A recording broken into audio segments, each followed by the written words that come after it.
इस वीडियो के थ्रू मैं आपसे वो टेक्निक शेयर करने जा रहा हूँ जिसके ज़रिए आप अपनी वोकेबलरी, अपनी राइटिंग स्किल और अपनी कॉम्प्रिहेंशन, समझ, तीनों को अच्छा कर सकते हैं, तीनों को इम्प्रूव कर सकते हैं। ये कुछ सेंटेंसेज हैं जो मैंने न्यूज़पेपर के हेडलाइन से या उसके बॉडी से लिए हैं और ये आप यहाँ से सीखेंगे कि कैसे हम न्यूज़पेपर से अपनी वोकेबलरी, कॉम्प्रिहेंशन और राइटिंग स्किल अच्छी करेंगे। Let's start. In the terrorist attack thousands, ऐसे लगा दीजिए यहाँ, thousands lost lives and limbs. अब देखिए यहाँ पे लाइव्स और लिम्स का कितना अच्छा यूज हुआ है।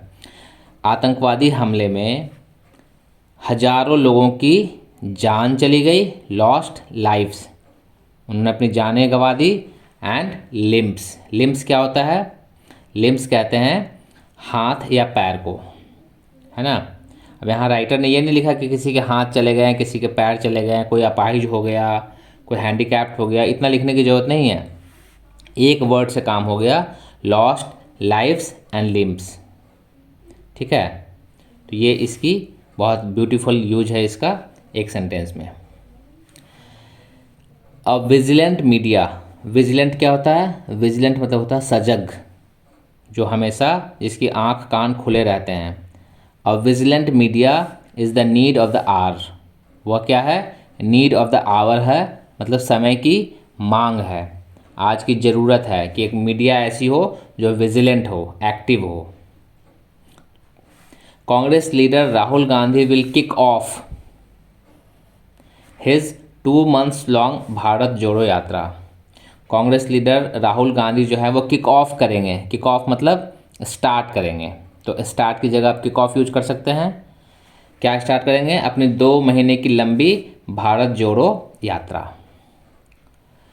India and China mutually agreed not to amass troop on the border. India और चाइना ने म्यूचुअली एग्री किया है। म्यूचुअली एग्री किया है मतलब दोनों की सहमति जब होती है तो हम उसको कहते हैं म्यूचुअली एग्रीड है। या 4 लोग हैं, चारों सहमत हैं उस बात के लिए, तो हम कहते हैं कि वो म्यूचुअली एग्रीड है ना। सबको सहमति है उसमें। किस बात के लिए एग्री किया उन्होंने? Not to amass troop. अब अमास का मतलब क्या होता है? अमास का मतलब होता है कलेक्ट करना, इकट्ठा करना। ठीक है, कलेक्ट की जगह अमास बहुत अच्छा वर्ड है। अमास ट्रूप्स हो सकता है, अमास वेल्थ हो सकता है ना, धन इकट्ठा करने के लिए।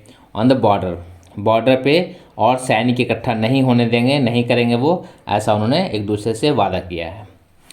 अ probe is going on in the matter. Probe का मतलब क्या होता है? प्रोब का मतलब होता है इंक्वायरी, इन्वेस्टिगेशन।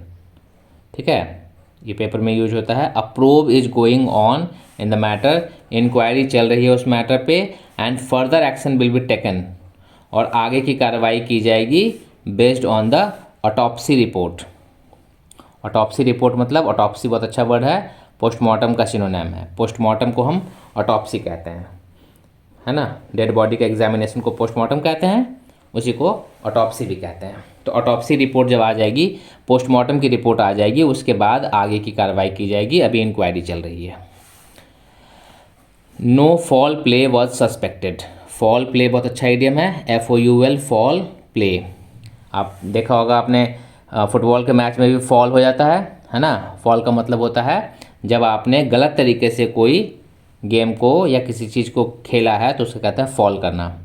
यहाँ पे no foul play, foul play मतलब गलत तरीके से की गई कोई काम, कोई कार्रवाई, उसको फॉल प्ले कहते हैं। इसका अपोजिट होता है फेयर प्ले, है ना।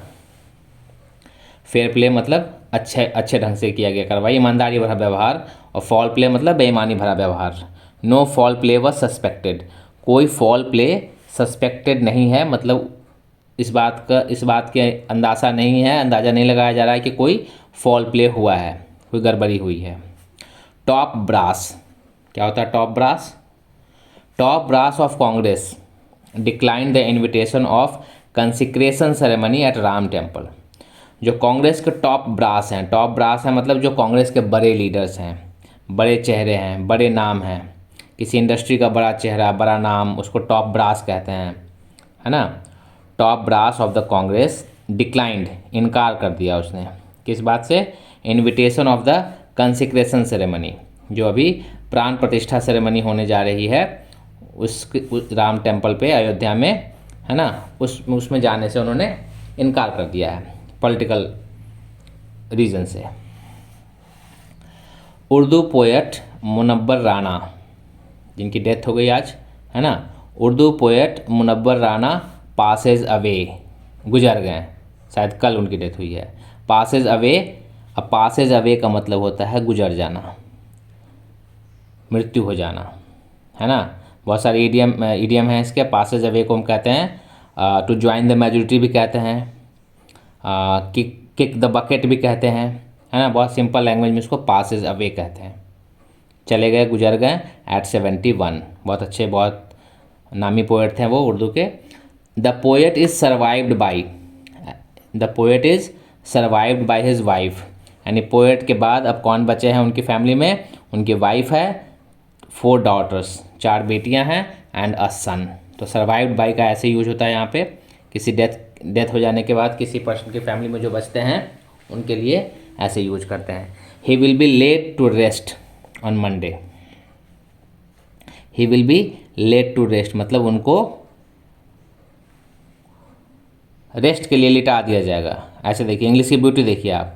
ही will be laid to rest on Monday मतलब उनको कब्र में दफना दिया जाएगा, सुपुर्द खाक कर दिया जाएगा, जिसको उर्दू में कहें हम, है ना, ऑन मंडे को।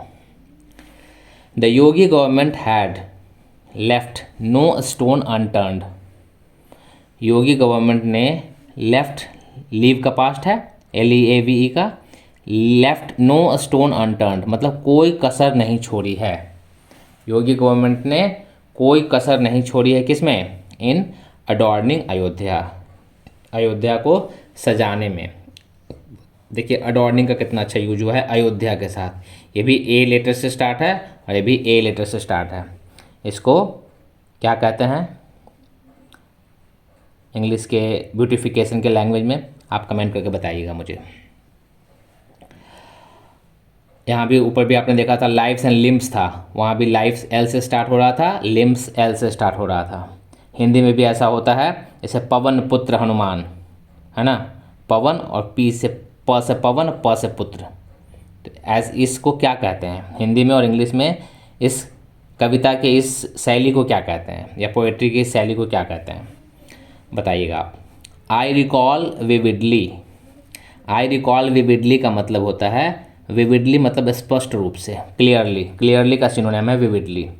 I recall vividly the night of December 5 दिसंबर 1992 की वो रात मुझे बिल्कुल साफ तरीके से याद है। When I received a call, जब मैंने एक कॉल रिसीव किया था, ऑफ माई कॉरस्पॉन्डेंट, मेरे एक सहयोगी जो संवाददाता थे उनका, that the Edifice would be dismantled the next day. Edifice कहते हैं किसी बड़े भवन के ढांचे को, किसी बड़े बिल्डिंग को, किसी सुंदर बहुत अच्छे भवन को कहते हैं, है ना। तो बाबरी मस्जिद का जो ढांचा था उसके लिए यहाँ पे यूज हुआ है ये एडिफिस जो था, वुड बी डिसमेंटल्ड मतलब उसको गिरा दिया जाएगा, उसको डिसमेंटल कर दिया जाएगा। हम कंप्यूटर को डिसमेंटल करते हैं, अलग अलग कर देते हैं, पार्ट कर देते हैं, तो डिसमेंटल हो जाता है वो, है ना। कई बार फर्नीचर भी डिसमेंटल होने वाला होता है, मतलब बेड वगैरह डिसमेंटल करके ले जाते हैं उसको। तो डिसमेंटल मतलब टुकड़े कर देना, अलग अलग कर देना। यहाँ उस बाबरी मस्जिद की बात हो रही है सेंटेंस में। तो विविडली, एडिफिस, डिसमेंटल, ये सारे बहुत अच्छे वर्ड हैं। इसको आप अपनी अगर 2-4 बार आप पढ़ेंगे ऐसे तो आप इसको यूज भी कर सकते हैं, और कहीं मिलेगा तो आप उसको समझ भी सकते हैं। दोज वर टर्बुलेंट टाइम्स, वो टाइम्स कैसे थे? टर्बुलेंट थे। फिर आ गया यहाँ पे टर्बुलेंट मतलब मुश्किल भरे, है ना। फ्लाइट जब उड़ती है तो हम कई बार उसमें टर्बुलेंट आ जाता है ना, देखा होगा आपने।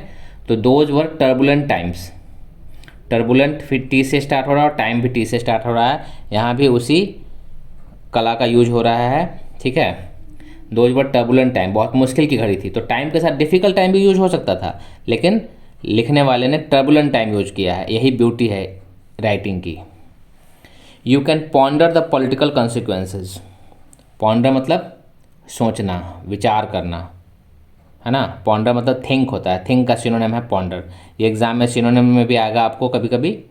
तो you can ponder the political consequences, यहाँ भी पॉन्डर और पॉलिटिकल, देखिए कम से कम 4 सेंटेंसेज 5 सेंटेंसेज में ऐसी सेम चीज़ें यूज हो रही हैं। इससे क्या हो रहा है, इससे इसका ब्यूटिफिकेशन हो रहा है, राइटिंग के स्किल का ब्यूटिफिकेशन हो रहा है, राइटिंग को ब्यूटीफुल बनाया जा रहा है। और battle for clean air has a long way to go.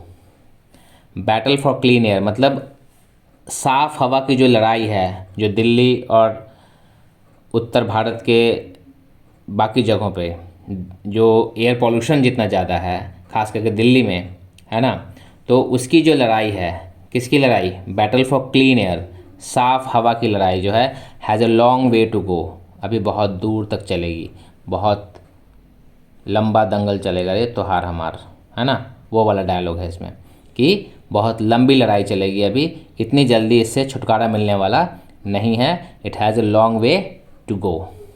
I hope कि ये सारे वर्ड्स और जिस तरीके से ये यूज हुए हैं वो आपको अच्छा लगा होगा। ये पेपर के कलेक्शंस हैं, इस तरीके से आप अगर पेपर पढ़ना शुरू कर देंगे तो आपकी इंग्लिश की कम्युनिकेशन स्किल, उसकी अंडरस्टैंडिंग स्किल, राइटिंग स्किल और वोकेबलरी सारी इम्प्रूव होगी। अगर आपको अच्छा लगे तो मुझे कमेंट करके बताइएगा, फिर मैं इसको कंटिन्यू करूँगा। Thank you for watching.